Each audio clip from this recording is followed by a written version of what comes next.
Hi, everyone. I'm excited to be here today with artist Jackie Nagel. Hi. She is joining me. She's one of the artists, one of 16 artists that's featured in ArtShare's Garden Show that was supposed to run in March 2020, but for obvious reasons, it's been postponed.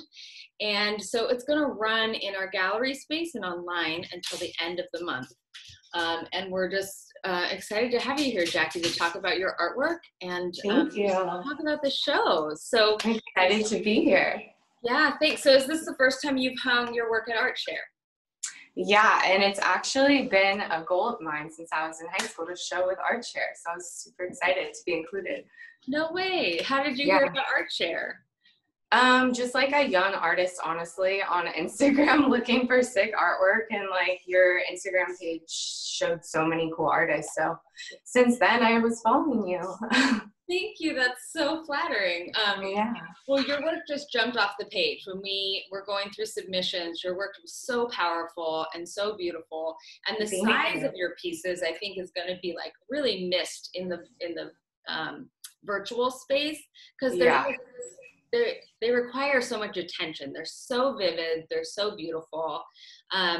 Photorealistic is kind of what you go for. Talk to me about your love of painting in this this theme. I love painting. It is my passion. I have been painting and drawing since I was little. Yeah. I was basically self-taught until my senior year of high school. And then after that, I studied fine art in college. Okay. And then once I graduated, I started taking it more seriously, submitting to stuff, and it's been an adventure since then, but it's been successful and really fun for me. So yeah. That's cool. You know, your work is really beautiful. And I did notice you got your BFA at Loyola Marymount, which is an awesome school. So I'm going to share a little bit of your work by sharing my screen. Here I go. Technology. So this is a part of our catalog, and then I'll show the artsy page. But I mean, this work, how big is this one? I think it's 48 by 48, so it's 4 feet by 4 feet. So it's pretty damn huge. It's huge, and it's like one of the biggest pieces I've ever made, for sure. Wow, that's amazing. How long did it take you to make this? I think the total hour count was 225, about that many hours. It was like a huge piece of my heart went into this one. So yeah, I'm excited it's in the show. Yeah, and I hope you get to make it to the gallery to see it hanging in its space, because it really is stunning. And this piece, Self-Portrait. This is another one of the biggest pieces I've ever painted. Actually, all three of these are, so you got them all. Yes. And our gallery space needs this kind of work, this kind of weight. This piece is so great. It's like comical and adorable, and like just gives me like good feeling. But then you get in there and you see the detail, and the hands and the feet are just incredible. What's your process to paint photorealistic work? So I actually use a glazing process that was used by the old masters dating back to like the 1800s. I start basically with an underpainting just to get the values down, like a lot of painters do. Mm-hmm. But then I use glazing. So glazing is layers of translucent paint layered on top of each other. So these paintings could have like 20 to 40 layers, depending what you're looking at, and I just go over and over and over to get this saturated look. Mm-hmm. And also this, like, it's a different way of thinking about color. So to make a purple, I might, instead of like mixing a purple, I'll think about like a blue layer, and then later on I'll put a red layer on top of it to make the purple. Wow. So it's kind of like lens filters, like layering. Yeah. It really comes through so beautifully. This really, they just like I said, pop off the wall. So talk to me about the mix between human and nature, because all of these are kind of growing into flowers, growing out of, are the like soul of, or the foundation for these creations. So where's your marriage there between nature and So there's a lot of marriage for me with nature. I've had a really strong connection to nature since I was little. Like my favorite vacation in the world was Yellowstone. And like, I just love God's creation, and it's just like so incredible to me. But I also really like the idea of art is life. And I'm a florist and have been the past 5 years. So plants and flowers have like really naturally found their place in my work and like continue to. I also like all 3 of these paintings were about growth as well. And like the point I am in my life is about growth. So I think it just really comes forth for me in nature. Well, they're really, really stunning, and the symbolism is not lost. You really do show kind of the necessity of art to match or to reflect what's happening in life. And I think that's so apparent now that art is so essential for our survival. Yeah, I love the connection to you being a florist as well. That's really fun. You said you've been doing that for 5 years? Yeah. Sorry. Yeah. I started in college, and it was just like a dumb job for me to make money. It was actually a friend's job that was passed down to me.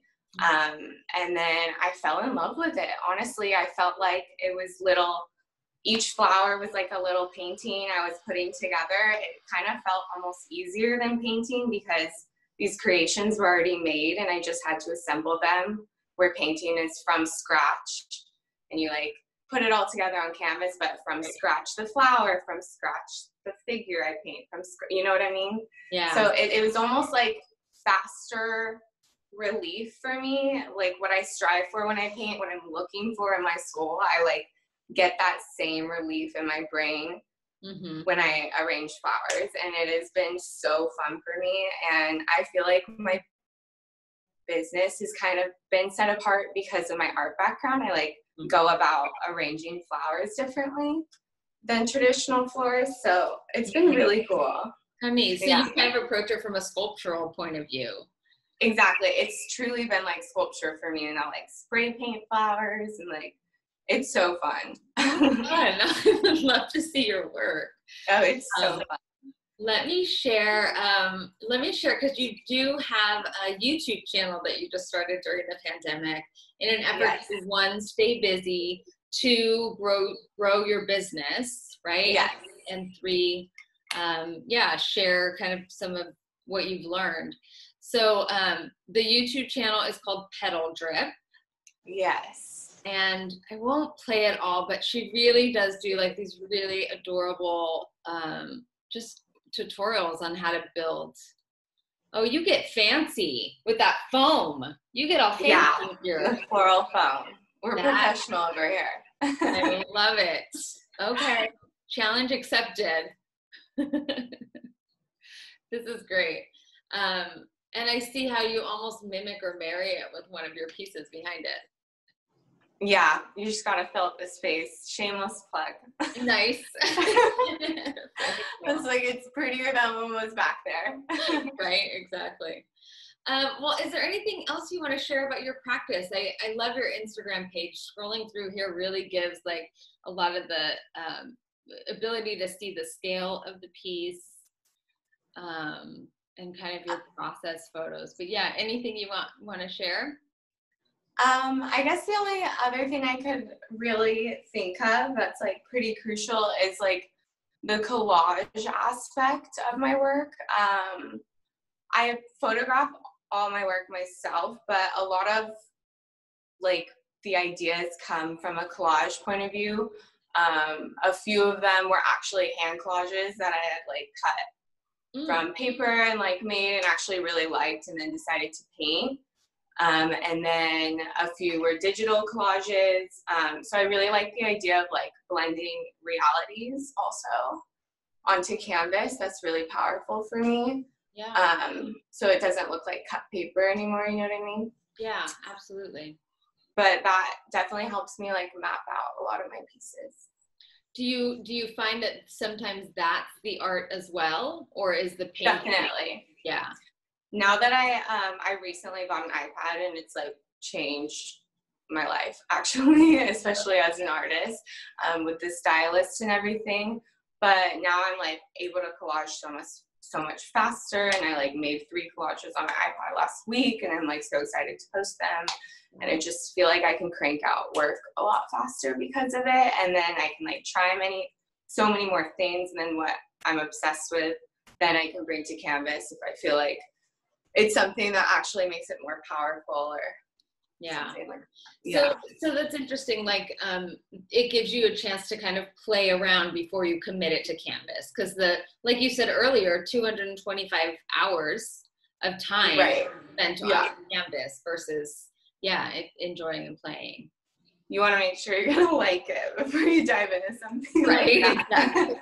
But also the evolution of your practice, right? Like what can those digital images become? Can they become, shirt patterns or printed on different materials? And I think totally super exciting to keep exploring and stretching. Yeah, it's been really fun. Yeah, that's good. So you're taking or making good use of the COVID time, then I see. Yes, I've adjusted well now, I would say, and I'm just trying to use it as creative time, as studio time, make more cool stuff. Yeah. No, that's awesome. Office hours are important for any profession that we're in. Yeah, definitely. Cool. Well, thank you so much, Jackie, for stopping by. Thank you. And I hope you get to see the show. Maybe we'll have you guys pick it up from the gallery all together or something, or in the gallery location, so you can see it in its place. But yeah, I look forward to seeing you throughout the month. The panel discussion will be later this month, and we invite each of you to join us. It should be a fun grouping of programming for the Artists and Garden exhibition. Awesome. Thank you so much. And thanks for including my work. Yes, of course. I'll see you soon. Thank you.